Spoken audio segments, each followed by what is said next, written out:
Welcome back to another episode of the SummerSlam Rewind, everybody. I can't believe it. We are getting towards the end of this series. Thank you to everybody who's been with me. Today, we are going to chat SummerSlam 2021. But before we get to that, friendly reminder that Blue Chew wants to sponsor your SummerSlam. If you want to have a better sex, make sure you get the Blue Chew pill. The link is in the description box below and use the promo code Denise. But now, let's go ahead and get into this show. So first of all, it's so crazy how fast time flies, right? Especially when we're covering all of these events. So we had spoken several SummerSlam episodes back about all of the ones that I got to attend in Los Angeles, and then we went into the Brooklyn era. Well, now we are going to be talking about SummerSlam 2021, and this one here was definitely a fun experience for me for multiple reasons. Well, first of all, one, we were back in front of a crowd, everybody, because the year before that, we were talking about a SummerSlam inside the Thunderdome, which was definitely not any fun, of course. Not a bad SummerSlam, but of course, we prefer to have the people there.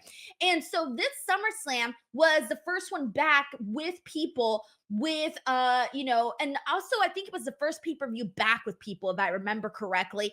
And the reason I bring this up is because also we were doing media, and I hadn't done a SummerSlam media event ever. So this was my first SummerSlam as a member of the media. And this was so freaking cool because if you go here to my YouTube channel, you will see like so many freaking interviews that I got from that weekend because we had the media day. But then also they did something really cool this SummerSlam was that after the show, they did a special red carpet event. And I was one of the few media people that were in there getting all of these interviews and whatnot. And so it was a very, very cool one. I got to talk to Rhea, Ripley, Bianca, Belair, Matt Riddle. I mean, there were so many people that I talked to that day, and you can check all those interviews out here right now on the channel, which is kind of cool to say. But anyway, so there was a lot here. That's why I primarily loved this SummerSlam, just because for me, content-wise, it was a really big win that weekend for sure. And so, anyways, here this one was like had a lot of good stuff and a lot of interesting, questionable stuff that happened on the show, which we will get to. But before that, I want to talk about Allegiant Stadium because Allegiant Stadium was interesting. Now, keep in mind, I don't know how long it had been open up at that point, but basically it was kind of a mess. It really was kind of a mess. So I will say this. I thought that Allegiant Stadium looked better on TV than it did in person. And the reason I say that was because I was up on the press box, and the press box is like sky high, guys. Like I'm up there in the heavens practically. Really, it's really, really high up. And so there's this really big disconnection between you and the press box and then everything happening down in the ring. So there's this huge disconnection. I also didn't love that there was a huge gap between like where the floor ends and where the rest of the seats begin. So I kind of felt like the live experience didn't look as good as it did on television. Now, I had never watched it on television until I did this rewatch. So I only really had the live experience in my mind. And so the other thing that happened, I don't know how many of you guys remember if you were following up on Twitter, was that there was a lot of drama going down at Allegiant Stadium. That was in regards for the fan experience because I think like the internet went down or something. And so people couldn't make purchases. They couldn't make purchases. Like the whole internet had gone down. So people couldn't buy food, people couldn't buy merchandise unless you were dealing with cash, right? And then the other thing that happened was I think the bathrooms stopped working in some of the bathrooms. And so it was like all over where people were just having like not so great experiences at Allegiant Stadium. And that was, I think, like in the very beginning, early days of Allegiant Stadium. So I think that's probably why. I haven't heard any stories since then, and WWE is returning to Allegiant Stadium. So hopefully it'll be a lot better. I'm sure it will. Anyways, so then the other thing that I want to talk about is God getting out of Allegiant Stadium. So for any of you guys that are planning on going to WrestleMania, just be hella prepared, guys. And keep in mind, this was SummerSlam, so there's probably going to be way more people for WrestleMania. But oh my God, getting out of the venue, especially if you are in a rush. So I had to leave immediately following SummerSlam, leave the building, like the full Allegiant Stadium, and walk to some hotel. I forgot which hotel it was. And that sounds easy, right? It sounds easy. No, it was not easy. It was so many freaking people. I walked out and I was like, holy dang! There was just so many people everywhere, and I had all my gear, and I'm trying to figure out, how do I get out? How do I get out here? No, this area's blocked. This area's blocked. And all these people are pushing you one direction, and you're going further and further than you need to. And then people started like jumping over like fences, and I forgot if they were jumping over or going under. Whatever. The point is, I saw them do that, and I was like, I'm gonna have to do this, because if not, I'm going to be late. I was so freaking worried. And so finally, like, I rushed out there with my gear. I get to the hotel. I think I was like 5 or 10 minutes late, like the carpet had started already, but I made it in time, and there were so many people there too. I mean, this was just like a madness type of experience, but it was freaking awesome. And it's one of the most memorable Summer Slams for me, at least, just because there was a lot of good stuff to talk about career wise for this specific SummerSlam. But let's go ahead and get into what happened on the show, because there was hits and there was some misses. So I want to go ahead and kick things off with the main event, which was John Cena versus Roman Reigns, with Roman Reigns defeating him for the WWE Universal Championship. And friendly reminder, had Roman Reigns lost, he would have had to leave WWE. So I was just watching this match right before I went on and did this video here, so it's a little bit more fresh in my memory. And here's the thing, like, when I think back to the main event, really the only thing that I think of is the return of Brock Lesnar. Like, that's the thing I remember the most. And I thought to myself, well, why can I remember so much of the match? And well, that's because the match really was a little bit slow in the beginning. I thought they took a really long time to get into the action. But when they finally did, it was just a mix of John Cena trying to hit John Cena hitting his finishing moves, Roman Reigns hitting his, until one finally got the better of the other, and that ended up being Roman Reigns, and he gets his victory. By the end, people are really, really into it, but it's one of those matches where, like, the beginning, again, very slow, but the last couple of minutes, like, they know what they're doing, and they get you really hyped up. It was that type of match. But the big, big moment that I most remember from this, and I think a lot of people remember from this, is that we had the return of Brock Lesnar. And let me tell you guys, there was two massive pops on this show, and this was definitely one of them, because we hadn't seen Brock in a minute. And not only that, but Paul Heyman was on the side of Roman Reigns, and Paul Heyman was, Brock Lesnar's guy. So it was at this point like, oh my God, what is Paul Heyman going to do? Who will his allegiance be with? Will it be with Brock, or will it be with Roman? And so there was this huge freaking buzz in the air, and people were like really hyped up for this finish. So I thought that the way SummerSlam closed out with bringing out Brock Lesnar, I thought that it was a massive hit, and people were like legit so freaking excited to be there and to see this moment come to fruition. So this was a huge win, I think, that night, because people were hyped to see what was going to happen next. And of course, we would go on to see plenty more of Roman Reigns and Brock Lesnar, as we've mentioned in previous videos. Now, the next highlight that I want to get into is one that was, well, it had people on a roller coaster of emotions. And I think you know what I'm trying to get to. And the one that I want to talk about right now is Bianca Belair versus Sasha Banks. Now you're probably going, Denise, where's Sasha Banks? She's not in this photo. You don't know what you're talking about. Well, my friends, it was supposed to be Bianca Belair versus Sasha Banks for the WWE SmackDown Women's Championship. Now, there had been already rumblings that Sasha was not there, and it turned out to be true. She did not come out and do this match. And so they sent out poor Carmella out there, guys. And when they sent Carmella out there, everybody was like, what the F is going on? Like, people are legitimately looking forward to Bianca versus Sasha. And all of a sudden, you're bringing out Carmella. It was like everybody in the building was just so confused, and they were severely like let down. And I feel bad for everybody that took part in this, because everybody got screwed in different ways. So Carmelo goes out there, right? And you're thinking, oh my God, like, this is the match we're gonna get, right? We got screwed or whatever. But instead, we ended up getting a massive return from none other than the man, Becky Lynch. She returns after giving birth to her child, and she, comes back to the WWE, right?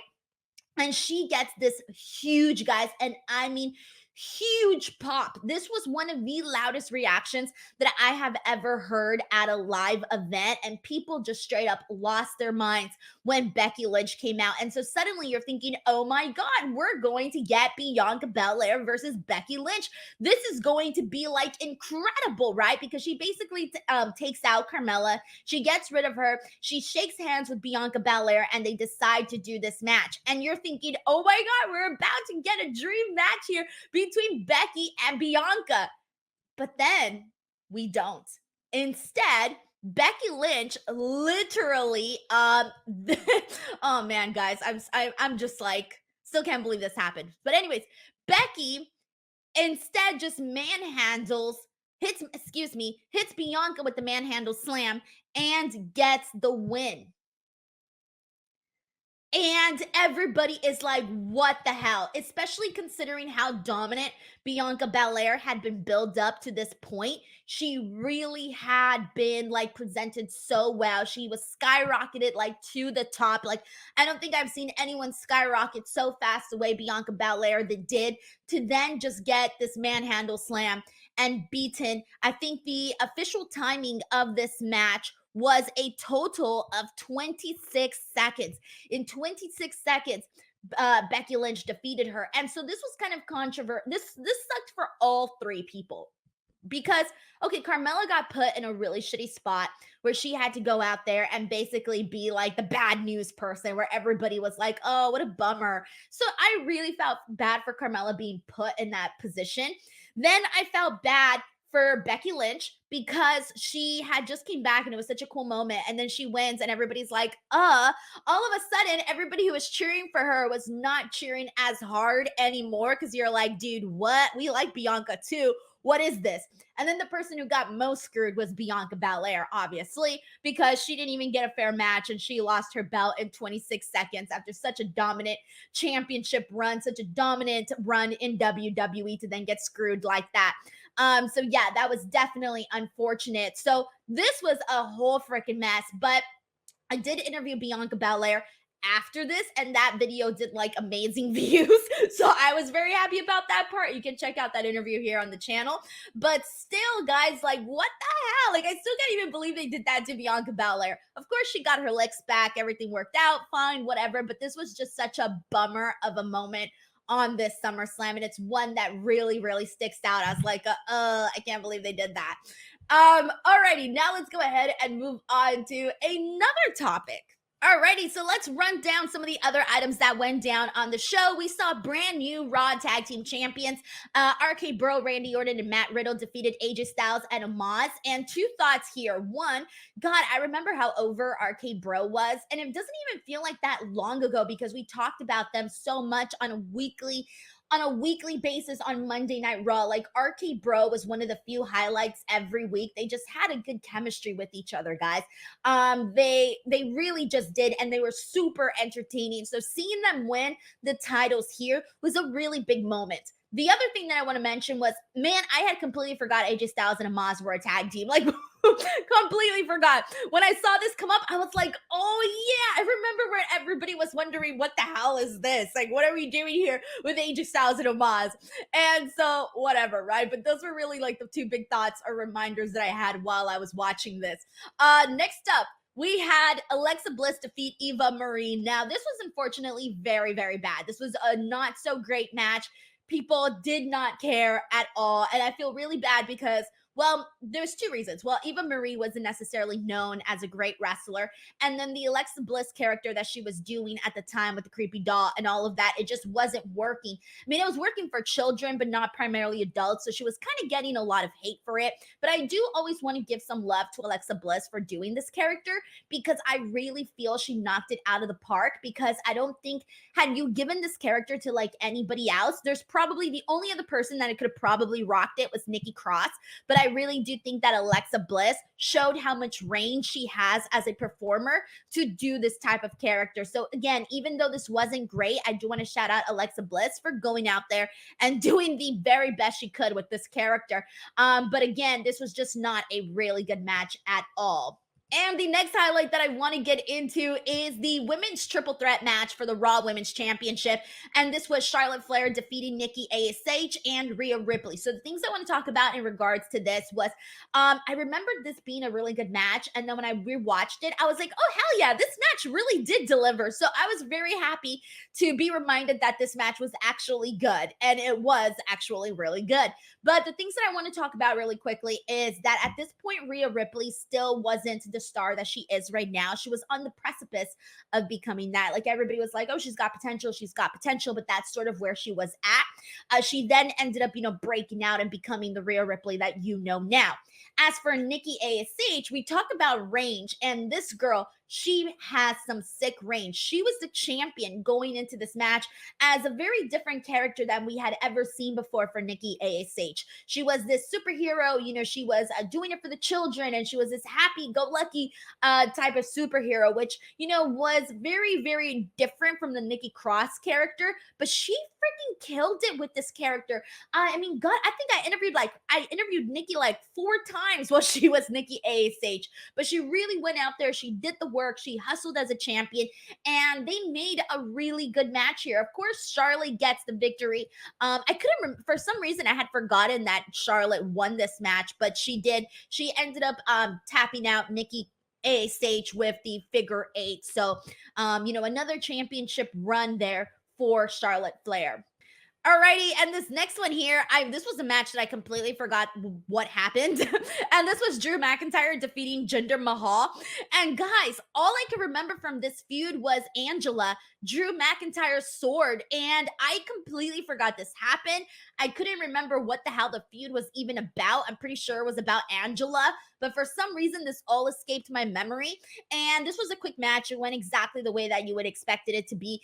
Claymore for the win, and I remember thinking at the time, like, why is Drew McIntyre in this match? Like, how is this Drew McIntyre's big SummerSlam match? Like, what the hell? So yeah, sorry, but this was just very, very forgettable. The other match that I want to bring up is Edge defeating Seth Rollins here. The only thing I remembered from this feud really was how many promos we got from Edge. I feel we got so many freaking promos from Edge, but basically this was both guys trying to prove that they had a better career in WWE and a first time ever match between both guys. And it was good, guys. They fought to the freaking max here. And like, that's the thing. I always want to give some credit to Seth Rollins because I always feel he has exciting matches. Like, he just knows what to do to make matches exciting. And I felt like him and Edge really came through and had a good one here. And for some reason, like, I wasn't really looking forward to rewatching it because I think in my mind, I always just think about how Edge has some long matches that aren't really that great sometimes. But this one ended up being pretty damn good. So I did enjoy going back and rewatching this matchup here. So shout out to both Edge and Seth Rollins on this one. Another match that we have to talk about that I really didn't necessarily enjoy too much. In fact, it was really sad. It was sad when I watched it the first time, and it was sad kind of watching it again. And this was Bobby Lashley defeating Goldberg by referee stoppage for the WWE Championship. This was sad, guys. I mean, basically, Bobby had taken out Goldberg's leg, so the referee said that he couldn't continue, and then Bobby Lashley continues to beat him after the match, hits him with the chair on the leg. I mean, we were at one point talking about Goldberg dominating inside an elimination chamber at a SummerSlam, and now we're talking about him getting basically beat down like an old man. And so that was very, very it was a downfall, guys. Like, this whole feud between Bobby Lashley and Goldberg was not great. I think it could have been something. It just wasn't what I think people. They could have honestly made something better of this, given that regardless of how you feel about Goldberg, he's still Goldberg and, was a big star. And so Bobby Lashley was somebody also that, is very entertaining, has a great physique, and I feel like you could have just told a better story here, and they really didn't do that. And they even had Bobby Lashley take out Goldberg's son. But yeah, we ended up seeing this, I forgot how many more times, but none of which I remember being any good. So there you go, Goldberg, Bobby Lashley. It was what it was. Those were the big highlights from the show. In terms of best match, I want to give it to the women for the WWE Raw Women's Championship. Charlotte Flair, Nikki A.S.H, and Rhea Ripley. I did really have a good time with this match, so I'm voting this one best match. Worst match, I have to give it to Alexa Bliss versus Eva Marie. It was just not good at all. MVP, I'm going to give it to Roman Reigns for his match with John Cena and the confrontation with Brock Lesnar. And as for the review of the show, there was a lot of things that did not go the way you might have expected it, but it was such a big card that I feel like they had a lot of good stuff on the show that ended up sort of balancing it out. So I'm going to give this one a rating of 10 out of 13. I think we would have definitely gotten the 13 had Becky Lynch not screwed Bianca Belair here, and had we maybe gotten rid of a couple of matches that shouldn't have been on the card. I think that would have made it give it a perfect 13, but I'm going to stick with a 10 rating for now. Alrighty, so that's a wrap for SummerSlam 2021. Thank you guys so much for watching, and thank you if you've been watching any of these. Really, these have been a real challenge for me to do because it's really kept me busy, and just getting videos out each and every single day has been a whole lot. But I want to thank everybody who has tuned into these. Seriously, guys, I appreciate it. We're almost down to the very end, so thank you so much for sticking with me. And do not forget to check out some of the past ones as well. I think you might like those. Just go and pick whichever SummerSlam you care to hear about the most. But that's about it, guys, and I will catch you guys on the next one. Bye, everyone.